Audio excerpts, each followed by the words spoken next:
पंतप्रधान नरेंद्र मोदी आणि फ्रान्सचे राष्ट्राध्यक्ष इमॅन्युएल मॅक्रॉन यांच्यात मुंबईत लोकभवन इथे द्विपक्षीय चर्चा. उभय नेत्यांनी धोरणात्मक सहकार्याच्या प्रगतीचा घेतला आढावा.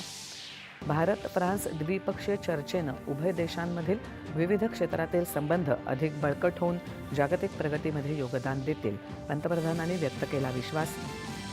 भारतात AI क्षेत्रामध्ये येत्या 2 वर्षात $200 अब्ज गुंतवणुकीची अपेक्षा.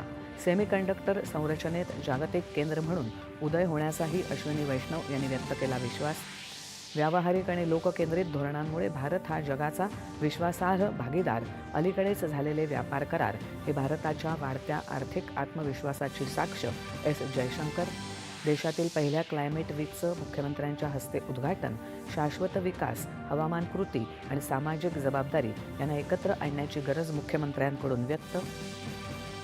PM कुसुम योजनेत महाराष्ट्राच्या प्रभावी कामगिरीची दखल घेत महाराष्ट्राला केंद्र सरकार देणार आणखी 1 लाख पंप.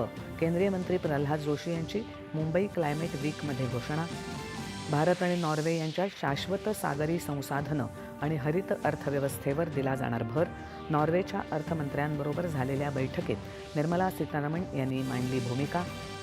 देशभरातल्या शेतकऱ्यांसाठी भारत विस्तार या AI आधारित प्लॅटफॉर्मचा केंद्रीय कृषी आणि शेतकरी कल्याण मंत्री शिवराज सिंग चौहान यांनी केला शुभारंभ. आणि बारामती विमान अपघातातील फ्लाईट डेटा रेकॉर्डरमधली महत्त्वाची माहिती मिळवण्यात यश.